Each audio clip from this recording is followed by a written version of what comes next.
हाँ जी भाई लोगों। और बढ़िया। तो क्या हाल चाल, सब बढ़िया।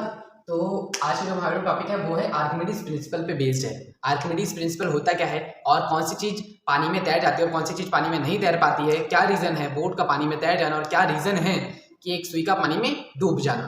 तो बढ़ते हैं हमारी इस वीडियो में, इसी में आंसर मिलेंगे और इसी में क्वेश्चन भी आएंगे बहुत सारे। तो समझते हैं ये करके।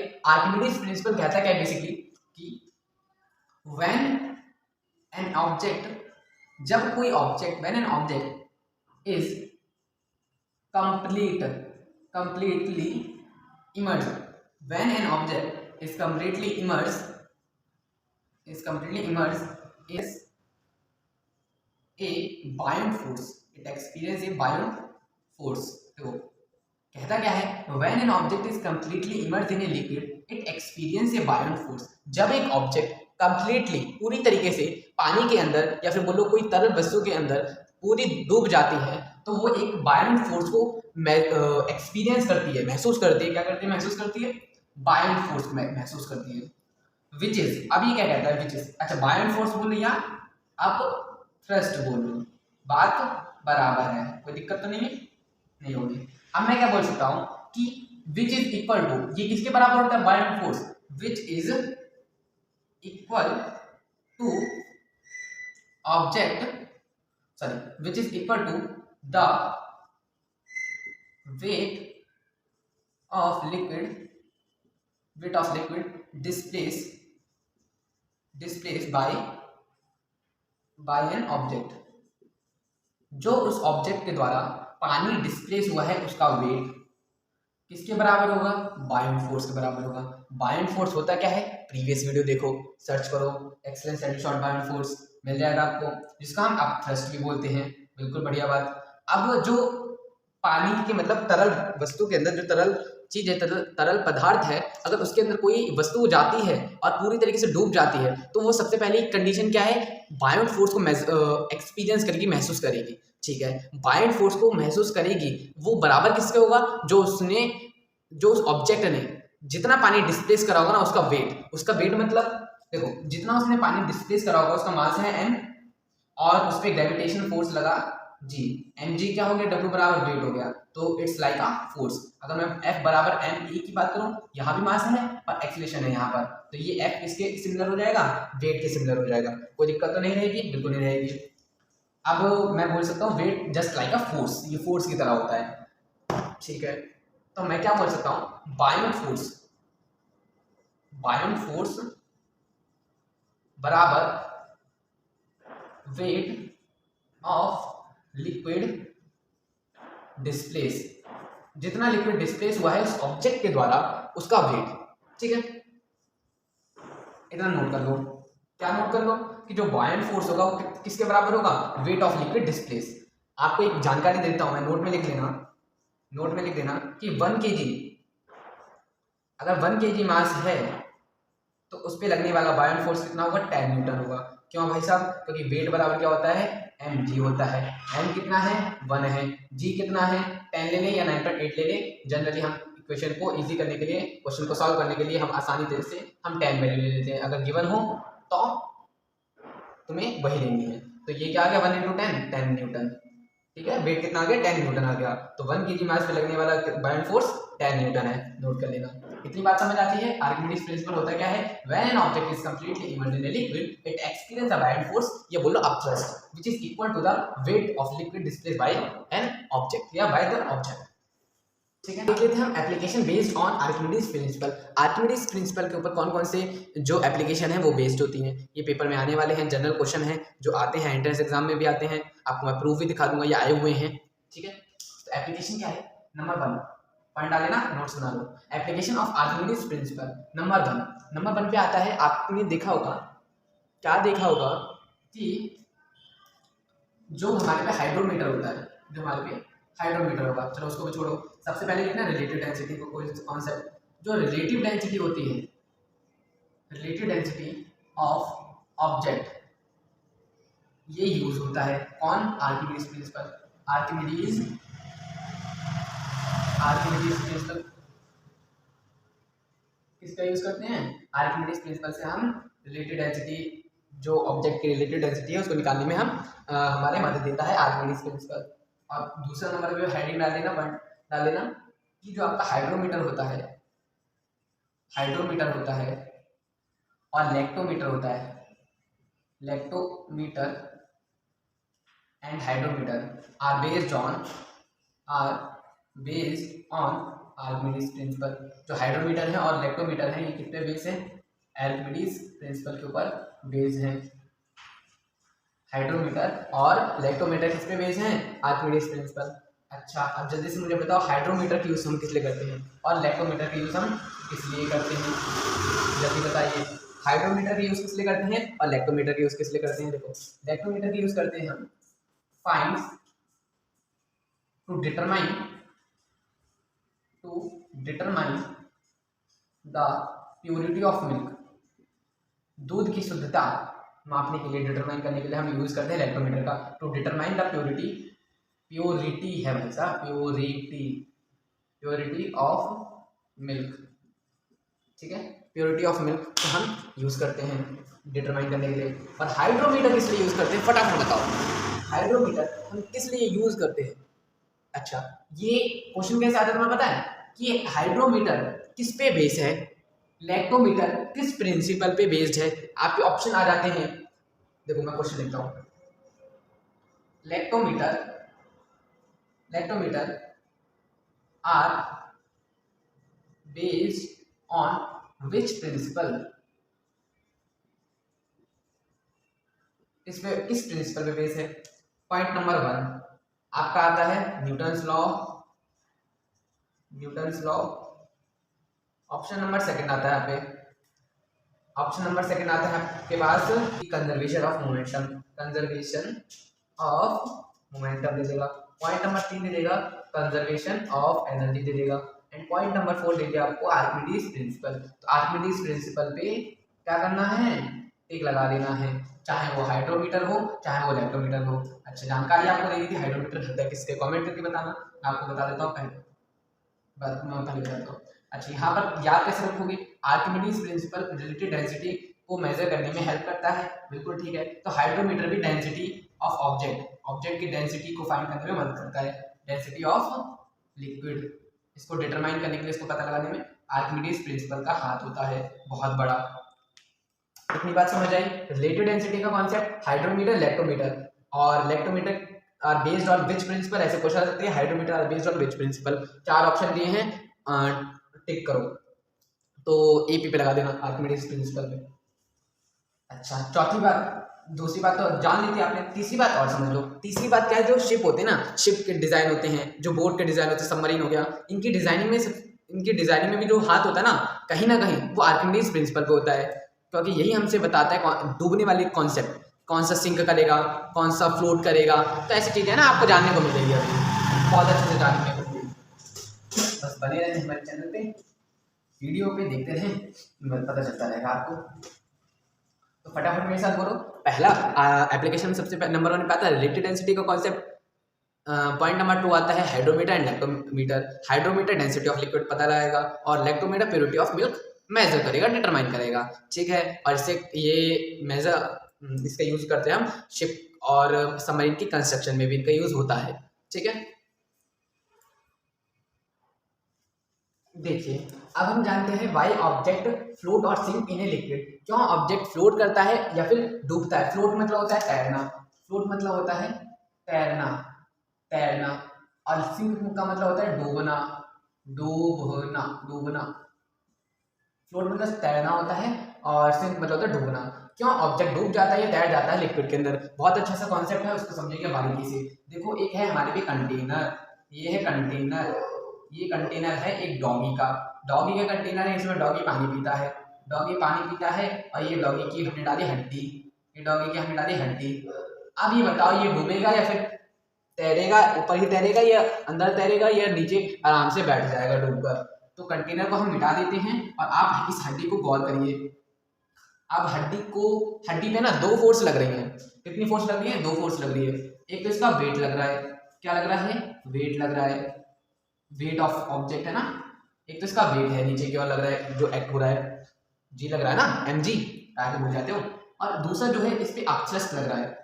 क्या कंफ्यूज हो गए? अपथ्रस्ट क्या होता है? अरे ऐसे मत बोल यार तुम। तो एक ऊपर लग रहा है अपथ्रस्ट और एक नीचे लग रहा है weight of object. Weight of object, ये दो फोर्स इन पे एक्ट हो रही हैं, क्योंकि ये weight just like a force, ये मैं आपको बहुत बार समझा चुका हूँ, समझते रहिए। तो अपथ्रस्ट लगा ऊपर, बायन और वेट लगा नीचे। अब तीन केसेस आते हैं। कितने केस आते हैं? तीन केस आते हैं। Case number one, case number one जो आपके ऊपर किया जाता है, सब्सक्राइब ना करने का है। केस नंबर वन, अपथ्रस्ट जो है ग्रेटर देन वेट, है ना, weight in short form WEIT dot. Case two, case second आप पे किया जाता है लाइक ना करने का। अपथ्रस्ट जो फोर्स है वो लेस देन वेट होगा, इसका वेट ऑब्जेक्ट का वेट, भूल मत जाना। केस नंबर थ्री जो आपके ऊपर नहीं मेरे ऊपर किया जाता है, रोज वीडियो अपलोड ना करने का, लेकिन कोई नहीं, इस मुकदमे पे हम लड़ेंगे। अपथ्रस्ट जो होगा वो किसके बराबर होगा? वेट के बराबर होगा। इसका वेट ऑब्जेक्ट का वेट, कहाँ लगा? नीचे लगा। अपथ्रस्ट कहाँ लगा? जस्ट अपोजिट, मतलब ऊपर की ओर लगा। समझदार है आप। तो case number one, upthrust force is greater than weight. Case number second, upthrust force is less than weight. Case number third, upthrust force, case number one upthrust force is less than weight. Case number second, upthrust force is case number one upthrust force is greater than weight. Case second, upthrust force is less than weight. And case third, upthrust force is equal to weight. देखो आप इन तीनों, ये तीन case बन चुके हैं। अब आप ये बताइए किसमें ऑब्जेक्ट डूबेगा, किसमें नहीं डूबेगा, किसमें तैरेगा, बताइए।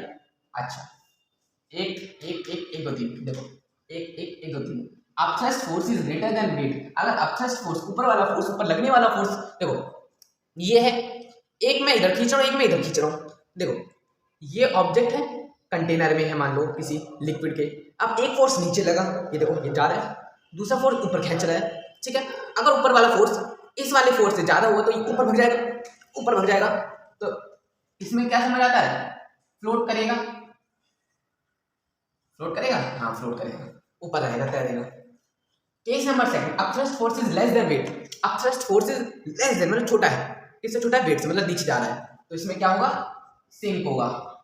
इसमें क्या होगा? सिंक होगा, डूब जाएगा। केस नंबर वन, मतलब ना ये ऊपर भागा ना ये नीचे भागा, स्थिर रहा, मतलब ऊपर ही ऊपर तैरता रहेगा। देखो अगर ये लिक्विड है, एक तो होता है ऊपर तैरना ऐसे, है ना, और एक होता है डूबना, और एक होता है ये तैरना। तो दो तीन बातें हैं, तीन कंडीशन, एक तो ऊपर ऊपर तैरना, एक होता है नीचे तैरना, डूबेगा पर तैरता रहेगा, और एक कहते हैं घर जाना, नीचे लेट जाना, ठीक। Case number third, upthrust weight बराबर होगा, तो कंडीशन क्या आएगी? फ्लोट करेगा, बट कैसे? पानी में, ठीक है। एक होता है ऊपर ऊपर तैरना, एक होता है बीच में तैरना, और एक होता है नीचे ही सबसे डूब जाना। इतनी बात ठीक है। वाई ऑब्जेक्ट फ्लोट और सिंक इन लिक्विड, ये बात समझ आती है, ये बात समझ आती है, आएगी समझ। देखो आप इतनी सारी चीजें समझ आ जाती हैं, तो अब हम एक कदम और आगे बढ़ते हैं और समझते हैं the principle of flotation. Principle of flotation होता क्या है? समझो। प्रिंसिपल ऑफ फ्लोटेशन कहता क्या है? ये हमारे पे कंटेनर था, है ना, इसका कंटेनर, डॉगी का कंटेनर, और इसमें हड्डी नहीं पड़ी है। अब क्या पड़ा है? एक बॉल गिर गई है मेरी। अब ये क्या बोलता है? जो इसका वेट होगा, किसका? वेट ऑफ बॉल, जो बॉल का वेट होगा, इसने जो डिस्प्लेस किया होगा, मतलब एक बात बताओ, यहाँ पर मान लीजिए कुछ सामान है और मैंने इसको हटा के यहाँ आ गया हूँ, तो मैंने इस जो सामान था उसको डिस्प्लेस ही तो करा है, क्यों? तो जब पानी में पानी था, वहां पर पानी था, कंटेनर में पानी था, किसका कंटेनर? डॉगी का कंटेनर। अब उसे बॉल रखी तो जो पानी की जगह थी वो हटी नहीं हटी, तो क्या बोल सकता हूँ कि उस ऑब्जेक्ट ने पानी को क्या करा? डिस्प्लेस करा, हटा दिया। कितना हटाया वो डिपेंड करेगा ऑब्जेक्ट पे। तो जो वेट उसने डिस्प्लेस किया है, wait of liquid displace by the ball, displace by the ball. मैं क्या बोल सकता हूँ? प्रिंसिपल ऑफ फ्लोटेशन क्या कहता है? जो वेट ऑफ लिक्विड डिस्प्लेस, जो पानी डिस्प्लेस हुआ है, जो लिक्विड डिस्प्लेस हुआ है, उसका वेट बराबर होता है weight of object, weight of object. अगर ये इसके बराबर है तो जो वेट, जो ऑब्जेक्ट है जो ऑब्जेक्ट है वो क्या करेगा, फ्लोट करेगा। क्या करेगा, वो फ्लोट करेगा।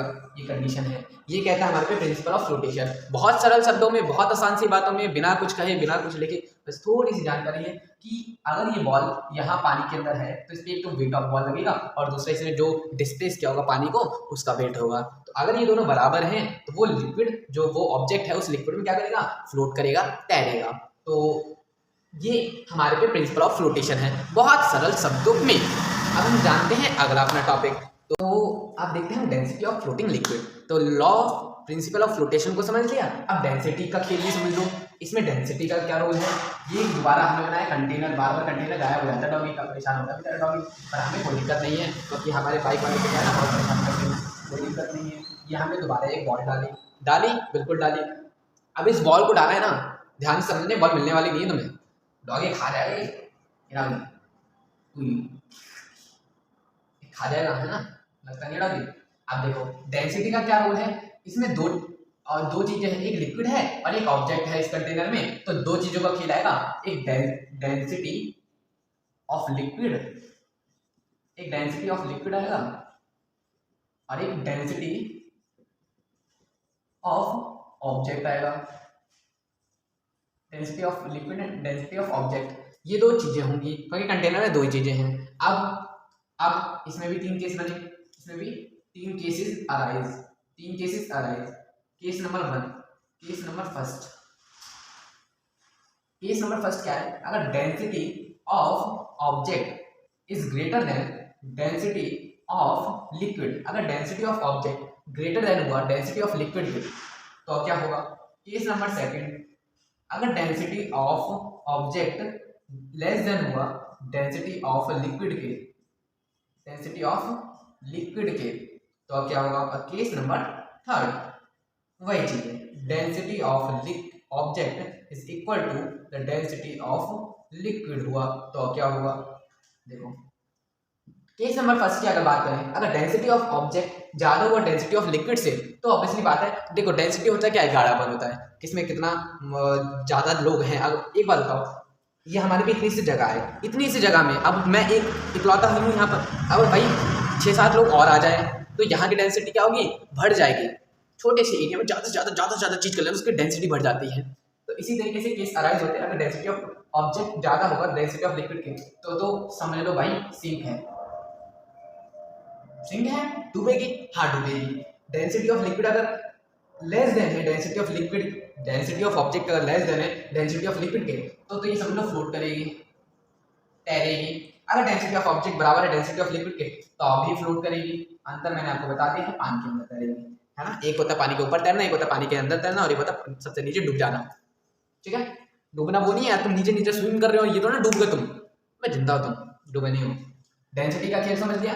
डेंसिटी में कंटेनर में दो चीजें हैं, density of object and density of liquid. तीन केसेस अराइज हुए, density of object is greater than density of liquid, sink करेगा। Case number second, density of object is less than density of liquid, तो float करेगा। Case number third, density of object is equal to density of liquid, तो float करेगा। ठीक है, इतनी बात समझ आई।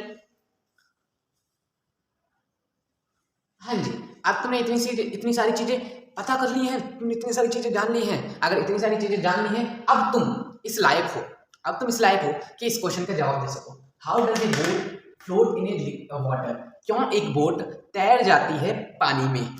अब मुझे नहीं लगता कि तुम्हें कुछ बताने की जरूरत है, अगर फिर भी नहीं है तो थोड़ी सी तसल्ली के लिए आपको मैं करा देता हूँ।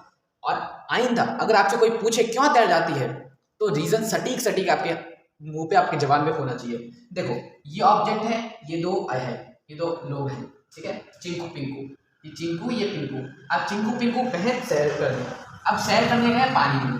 अब पानी में सैर करने गए ना, चिंकू ने पूछा यार पिंकू इस पानी की डेंसिटी क्या होगी रे, तो उसने कहा बहुत बढ़िया। फिर पिंकू ने चिंकू से पूछा अबे ओए गधे, डेंसिटी ऑफ वाटर तो तू पता कर लेगा, पहले मुझे ये बता डेंसिटी ऑफ ऑब्जेक्ट कितना है। डेंसिटी ऑफ ऑब्जेक्ट मतलब किससे बनी है, लकड़ी से बनी है, तो मैं क्या बोल इसका वुड। अबे नाव किससे बनती है, लकड़ी से बनती है। वो तो बड़ी बड़ी जहाज होती है जिसमें एल्यूमिनियम सब यूज करते हैं, वो उस पर बताओ कि अभी लकड़ी है ना, लकड़ी की नाव है। तो उसने कहा अबे पिंकू गधे ये बता तो डेंसिटी ऑफ वुड कितना है। उसने कहा बहुत बढ़िया। अब उसने कहा चिंकू पिंकू दोनों लड़ने लगे और आपस में पूछने लगे भाई देख, एक तो ऊपर लग रहा है बायेंट फोर्स, क्या लग रहा है, बायेंट फोर्स लग रहा है, कौन लगा रहा है? लिक्विड लगा रहा है। और एक लग रहा है वेट, वेट इसका वेट, इस वुड, इस लकड़ी, इस नाव का वेट, किसका वेट? इस बोट का वेट, किसका वेट? इस बोट का वेट। तो वो चाचा इस कुछ नहीं, लड़के हैं लोग, वेट किसका है? वेट ऑफ बोट, ठीक है, बोट का वेट और ऊपर बायोन फोर्स। अब केसेस हमारे पे अराइज होते हैं दोबारा।